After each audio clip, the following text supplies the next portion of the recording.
आजकल भारत में युवाओं के बीच बढ़ता हुआ कर्ज एक गंभीर मसला बन चुका है। आर्थिक स्वतंत्रता, कैरियर ग्रोथ और लाइफस्टाइल के लिए कई युवा कर्ज ले रहे हैं, लेकिन इस कारण उनकी वित्तीय स्थिति पर नकारात्मक असर पड़ रहा है। इस समस्या के पीछे कई कारण हैं, जैसे क्रेडिट कार्ड, पर्सनल लोन और ईएमआई के माध्यम से खरीदारी की आदतें। बढ़ता हुआ छात्र ऋण। आजकल के छात्रों को उच्च शिक्षा के लिए कर्ज लेना एक सामान्य बात हो गई है। भारत में 2023 तक छात्र ऋण का कुल मूल्य लगभग 2 लाख करोड़ रुपए तक पहुंच चुका है और हर साल बढ़ रहा है। छात्र ज़्यादातर अपने कॉलेज और विश्वविद्यालयों की फीस को भरने के लिए यह ऋण लेते हैं, लेकिन जब उन्हें नौकरी नहीं मिलती या करियर शुरू होने में देरी होती है तो उनका ऋण चुकाने का दबाव बढ़ जाता है। क्रेडिट कार्ड और ईएमआई का जाल। आजकल के युवा अपनी शॉपिंग आदतों और लाइफस्टाइल को बनाए रखने के लिए क्रेडिट कार्ड और ईएमआई का इस्तेमाल करने लगे हैं।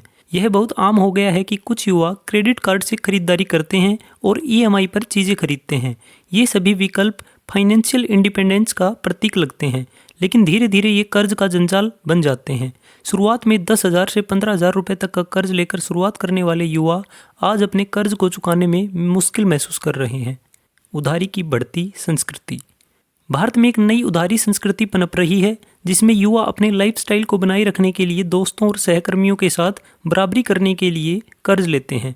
यह मानसिकता उधारी को आसान और स्वीकार्य बनाती है, लेकिन समय के साथ यह एक बड़ी वित्तीय समस्या बन जाती है। लोग बिना सोचे समझे उधारी पर जीने लगे हैं और यह उनकी भविष्य की वित्तीय स्थिति को नुकसान पहुंचा सकता है। काम करने के अवसरों की कमी और आर्थिक दबाव। भारत के युवाओं के सामने एक और बड़ी समस्या है, वह है काम पाने के अवसरों की कमी। बहुत से युवा पढ़ाई करने के बाद अच्छी नौकरी नहीं पा रहे हैं और इस कारण उन्हें कर्ज के बोझ तले दबे रहना पड़ता है। इससे उनका आर्थिक दबाव और भी बढ़ जाता है, क्योंकि कर्ज चुकाने में उनकी मदद करने वाला कोई नहीं होता। अब बात कर लेते हैं समाधान की। युवाओं को बढ़ते हुए कर्ज के मुद्दे से निपटने के लिए अधिक वित्तीय शिक्षा की ज़रूरत है। सही वित्तीय योजना, बजट बनाना और कर्ज लेने से पहले सोच समझकर निर्णय लेना इन समस्याओं से बचने के लिए आवश्यक कदम है। इसके अलावा सरकार और वित्तीय संस्थानों को भी युवाओं को वित्तीय साक्षरता के लिए कार्यक्रमों की शुरुआत करनी चाहिए, ताकि वे कर्ज के जाल में फंसने से बच सकें। तो युवाओं को अपनी वित्तीय समझ बढ़ानी चाहिए और कर्ज से जुड़ी समस्याओं से बचने के लिए सही निर्णय लेने चाहिए।